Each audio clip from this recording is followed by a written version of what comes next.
past last night, or last tea time and the day before, we've had some nice discussions. And one of the topics that seems to come up fairly often, and came up the other day in these tea time Q&As, was around the contemplation teachings around not self, anatta. And it seems to be, it's not something that I often spend a lot of time giving a reflection on an evening like this, because sometimes it can get a bit abstract, and conceptual. But it's always, I think it's worth bringing up for reflection. It's such a core teaching, and one that can be kind of subtle and difficult to get one's mind around easily enough. So kind of apologies in advance if this gets to be a bit abstract. Try to keep it as clear as I can. It's not always easy to put these things into words.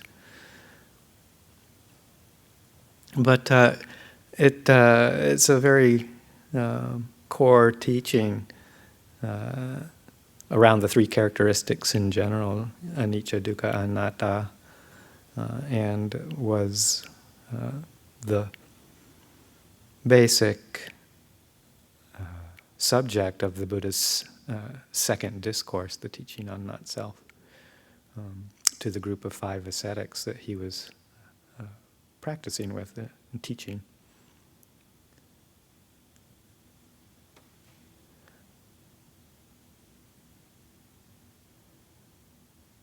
I think the best place to kind of just open it up a little bit is around the couple of paradigms that the Buddha introduced as ways that we can contemplate what we think of as who we are, structures that we form a sense of identity around, particularly, and get lost in. The structures of the 5 Condas and the 6 sense bases. The 5 Condas being that which we tend to form this identity view around, Sakkaya Ditthi, one of the first 3 fetters to liberation. And then the 6 sense bases sort of being the focus of the arising of craving, the seed cause of dukkha, of suffering.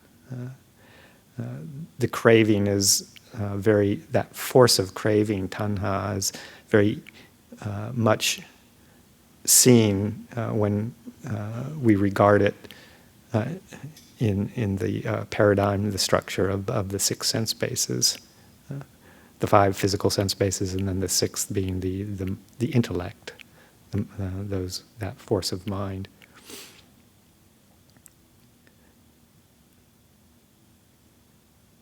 So he introduces these 2 major ways of examining who we are and seeing what our assumptions are doing in terms of leading us into dukkha, suffering.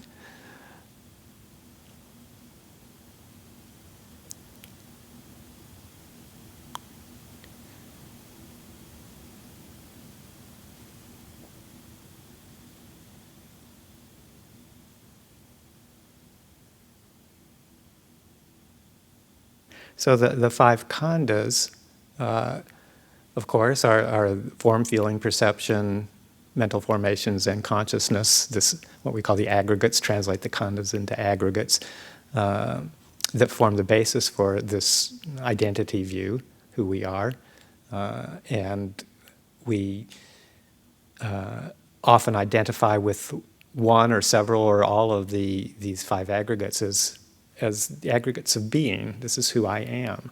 I am this body, this form, or I am these feelings of that I experience. Every moment of contact that we have has a concomitant feeling, tone of pleasant, unpleasant, or neutral.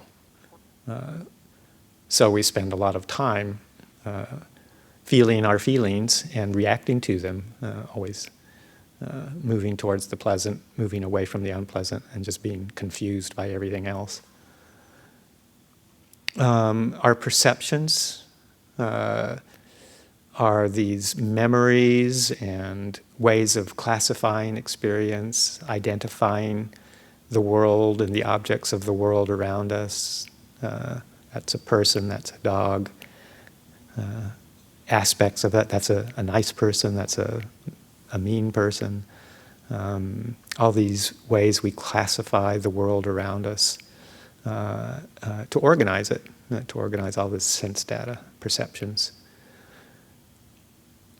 Mental formations, the active forms, the active qualities of the mind, the volitional formations, the most often experienced as thoughts, but moving into any kind of mental qualities that are fabricated, created.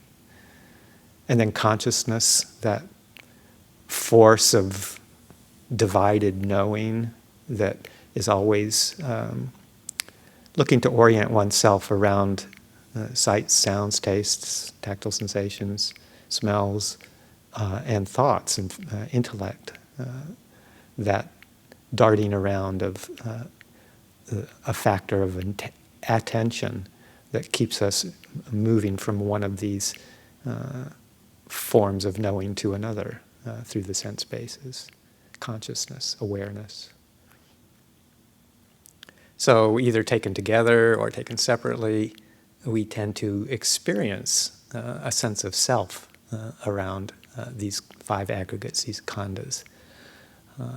And that is a basic, as a base for much of our suffering. Because we then cling to it, we hold to it.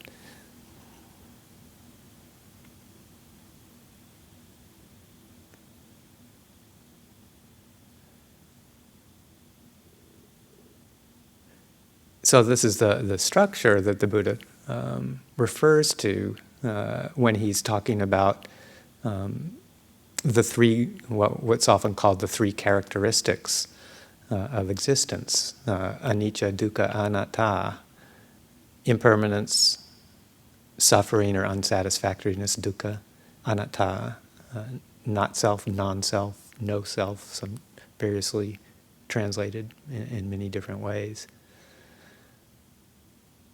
And talks about analyzing our experience to understand these three characteristics, to understand how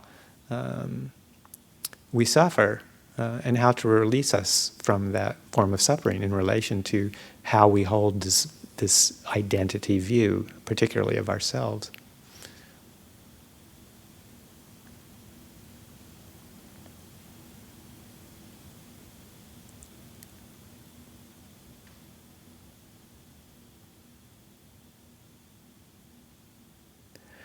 And when we often hear these teachings, particularly as we first come into Buddhist philosophy, Buddhist teachings, oftentimes it's presented and we can start to hold it as like a metaphysical doctrine.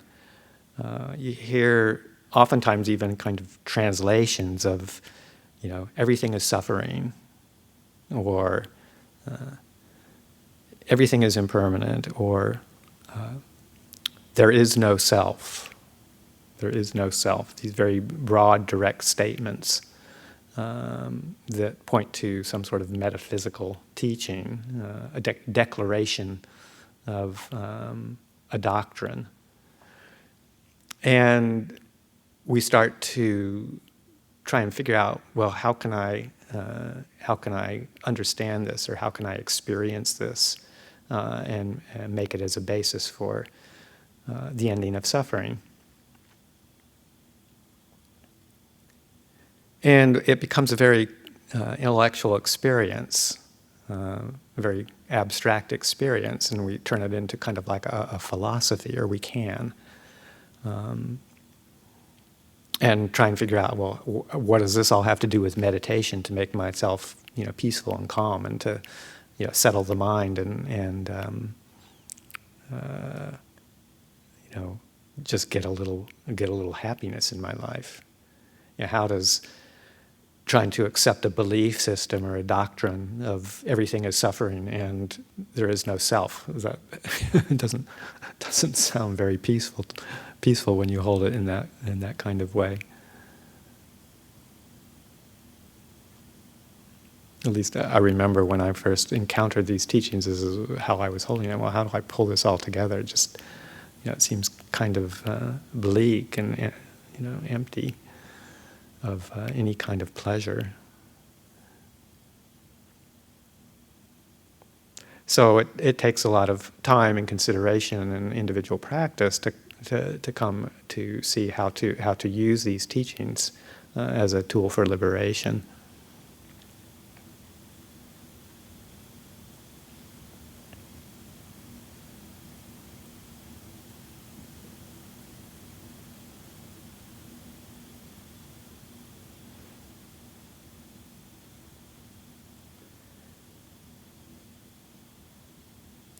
I remember, particularly in the earlier days of my practice, when I was contemplating these things and also trying to develop my meditation, it was kind of a combination of factors that just created a lot of confusion and a lot of suffering for myself. And one of them was practicing meditation with the idea that what I should be doing is narrowing my field of awareness, developing what I thought at that time was concentration, by trying to blot out sensory stimulation, and that the path to a peaceful mind, to a concentrated mind, was gradually, quietly moving oneself into very pristine, quiet, isolated circumstances, watching my breath at a very narrow point of mind, excluding, point of focus, like the tip of the nose, and excluding any other kind of sensory impingement. So the quieter, more pristine it got, the less sensory impingement there was, the more I would try and then eliminate, any kind of distraction at all, any kind of input that would interfere with my seeing the breathing coming in and out at this one very refined point. And combining that with trying to find what this non-self was all about, where is my non-self? If everything is not self, where is my non-self? And with the combination of those two things, combining on, this is my idea of what the Buddhist path was supposed to do.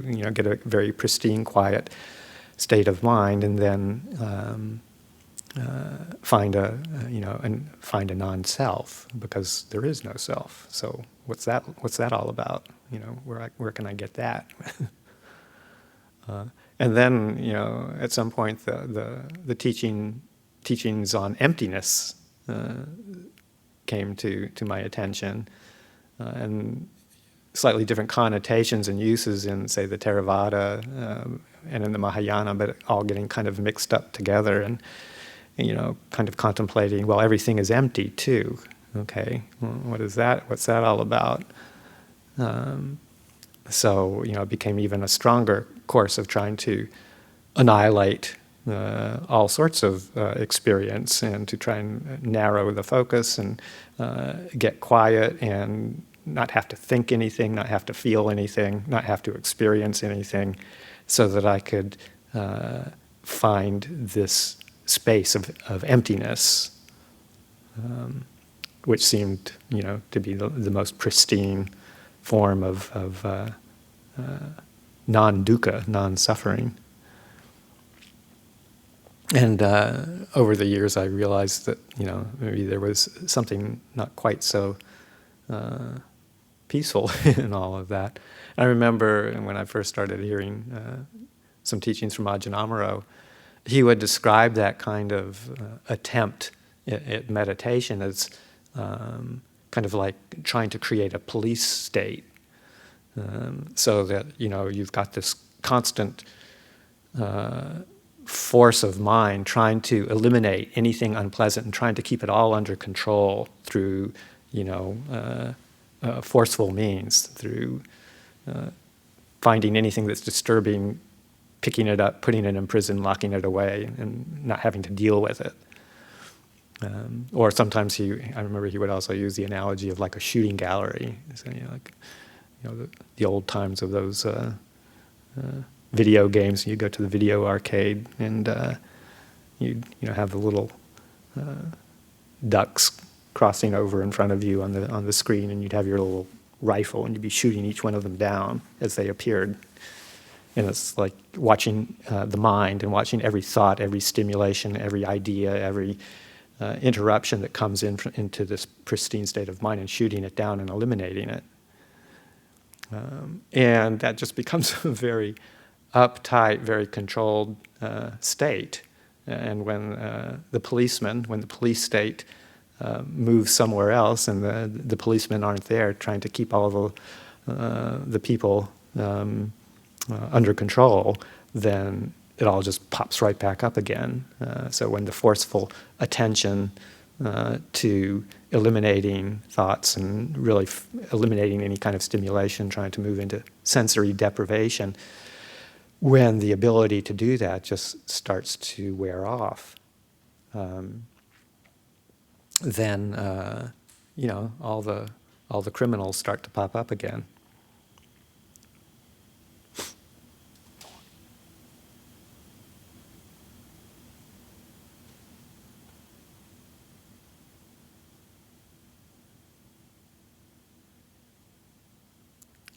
So at some point, I started to realize that, well, this is, I'm trying to create something that's not, possible to create, because it just gets involved with this whole process of fabrication, of creating a structure that itself is just another fabrication that is subject to arising and ceasing when the causes and conditions are no longer there.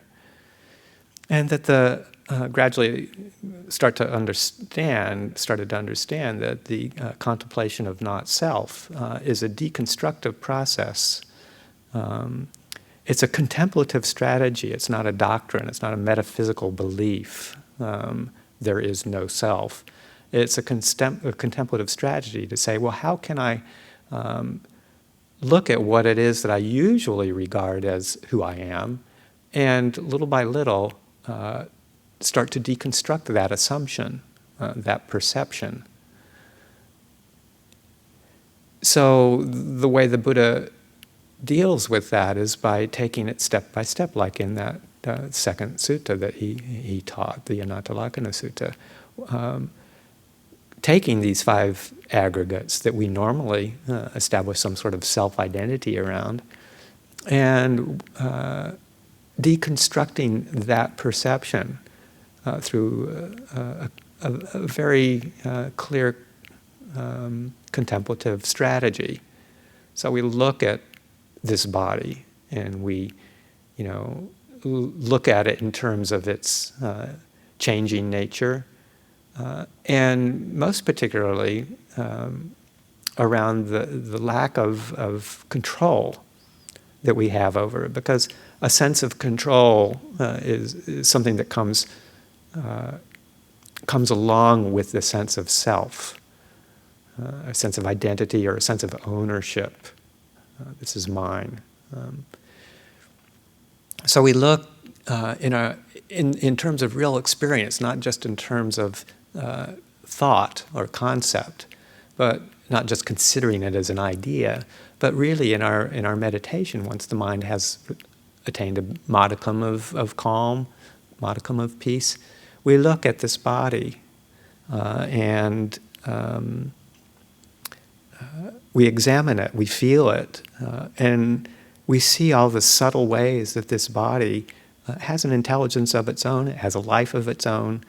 It does what it does. We can influence it, we can have a modicum of control over what we put into it, nourishment, how we treat illnesses, the various exercises that we can do, or moving through space. There's a modicum of control, but essentially, it's its own entity. It's its own being. The body does what it does. It has a trajectory of its own. We don't have a lot of control over it. We can't never get ill. We can't avoid aging. We can't avoid sickness. We can't avoid dying. The body just has its course. It's influenced and affected by external factors, but essentially it does what it does. And it's doing it all the time. It's doing it as we're sitting here. It's doing it as I'm speaking. The heart is beating, the lungs are breathing, the metabolic functions are happening, the movements, subtle movements of hands and feet and eyebrows and eyelashes and lids and swallowing and digestion. All of these things are just going on right here, right now, all the time. And we don't have anything to do with it. It's just a force of nature, a force of biology. So we pick it up as a contemplation. Okay. Am I this body? Is this who I am? Do I have control over what's going on here in every detail, every shift of position? It just happens. And we dwell with that, we pick that up, we just keep looking at it in that way. We try not to get distracted from that observation of this body in constant motion, constant activity, even subtly. And this is a contemplative strategy to get a feeling, get a fix, get a hint of what does this mean in terms of who I think I am. The body is the best place to spend a lot of time because it's so concrete. It's here. It's very present moment oriented. But eventually, we also extend that to all the other aspects of our experience, the feelings, perceptions, thoughts, moods, emotions, and the constant movement of consciousness through the six senses, and watch to see how a sense of self arises around that, and how transient that can be as well. Do we really have control over our experience of pleasant or unpleasant feelings? We have control over our reactions to those, but the actual we can't just say, I only want pleasant feeling, I only want to feel good, I only want things like nice tastes and nice sounds and people to look at that are pleasing. We can't do that. We can't avoid the unpleasant. They're part of part of nature. And just to watch those arise and pass away and contemplate, well, where does that come from? Is there any sense of ownership that I can really hold over that? We step back a little bit and watch it all happen as it happens. And the same with perceptions, how we view the world, the constantly changing perceptions of how we hold our understanding of other people. enemies become friends, friends become enemies, something changes, and all of a sudden we realize that how we're holding certain aspects of our experience were wrong, misperceptions. Thoughts, do we really have control over our thoughts? Can we think only wonderful thoughts? Can we completely eliminate all the unpleasant thoughts or any kind of thoughts completely with this police state that we try and put onto it? And you can step back and also in the same way that we watch the body's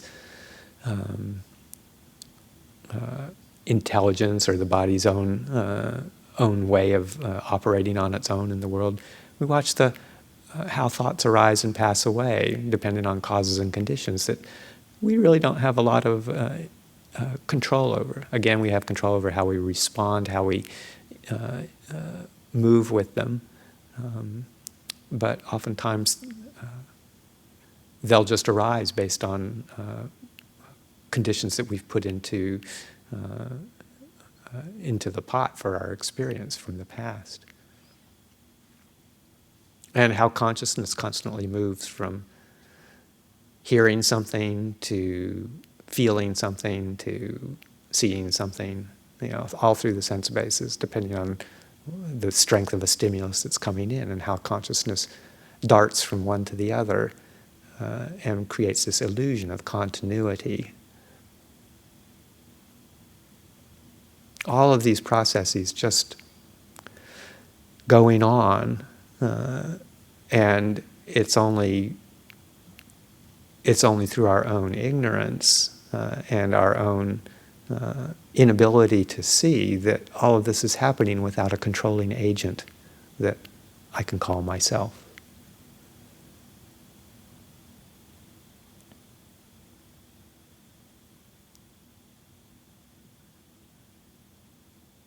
So instead of trying to create a non-self that can experience emptiness, we look at all of that we consider to be, that we assume to be ourselves, and one by one we deconstruct this, not in the attempt to try and find out who we are, but in the attempt to try and find out who we aren't. And that's where we leave it. We leave it at that kind of process of eliminating all of our misconceptions one by one. And it doesn't mean that experience ends. Trying to end our, if we think we've got a self that we try and need to get rid of, then we move into kind of the annihilationist viewpoint of trying to just eliminate all of the experience altogether. But it's more trying to see how we are misperceiving our world through this lens of self-identity. And then we see what that experience is like. If we can do that eventually completely, we do it little by little, get little hits of it, and this is what it's called insight. Once we have quieted the mind enough just to be able to see these processes and to start some of this deconstruction, particularly again starting with the body itself, then a brief insight can occur. This is what we call the experience of insight, seeing things in their true nature. And it's an experience. It's not a belief. It's not a conceptualization. It's not a place that we get to. It's just an understanding that arises through seeing things clearly, knowledge and vision of the way things are. So sometimes we, think that we just keep doing that, and that will create this, that's liberation itself. But that's insight is is the basis for liberation, but it needs to go a bit further in that as we see these qualities of experience as transient, not self, and therefore ultimately unsatisfactory, as we see that, we develop this sense of that's what disenchantment. Ajahn Luang Por was talking about disenchantment the other day, and we've lost the enchantment. We're not fooled by these 5 khandhas or these 6 sense spaces anymore. We experience this nibbida, disenchantment, which isn't a revulsion or a disgust, as he was saying, but it's a form of turning away because we see clearly that it's not where we want to try and find a sense of security or a sense of refuge. So disenchantment seen very clearly. And with that comes that sense of dispassion, just had enough. Had enough.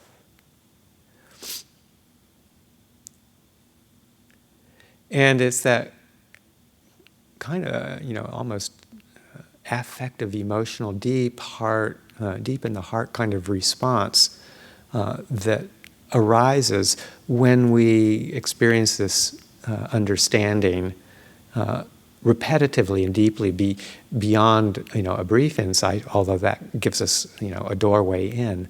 But when the underlying defilements that are in control, the root causes of our suffering, the wanting, the craving, the wanting to get rid of, the ill will, the aversion, and the delusion, the confusion, when those are completely out of the picture through repetitive experience of seeing them, then that leads to a full relinquishment rather than, say, just a momentary insight. And that's what gives rise to a full relinquishment and letting go. And the experience of liberation.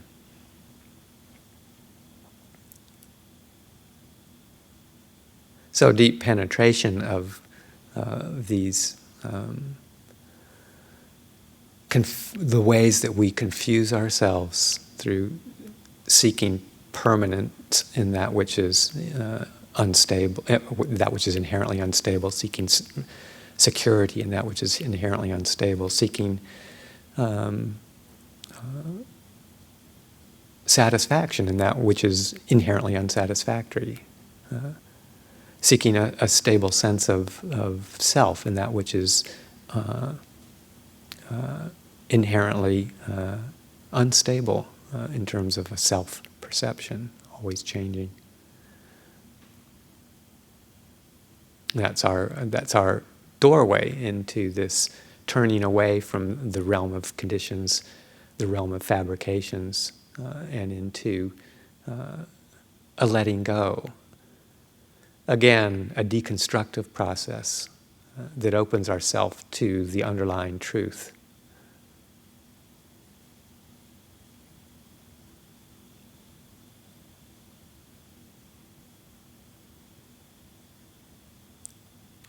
So sometimes that's just not clear in the way the teachings come across, and we feel like we have to really force ourselves to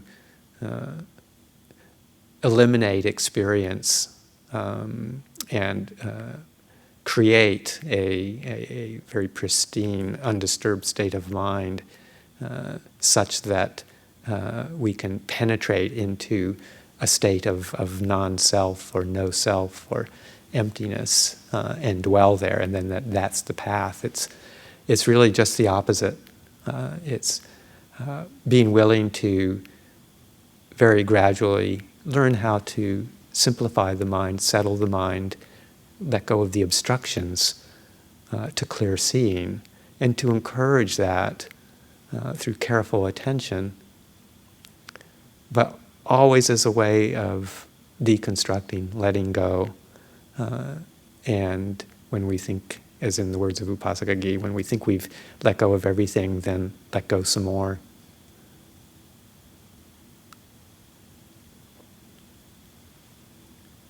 So anyway, these are just a few thoughts that came up over the past couple of days at Tea Time Q&A, and just wanted to kind of consolidate that into a bit of a reflection for this evening. So I'll leave it for tonight.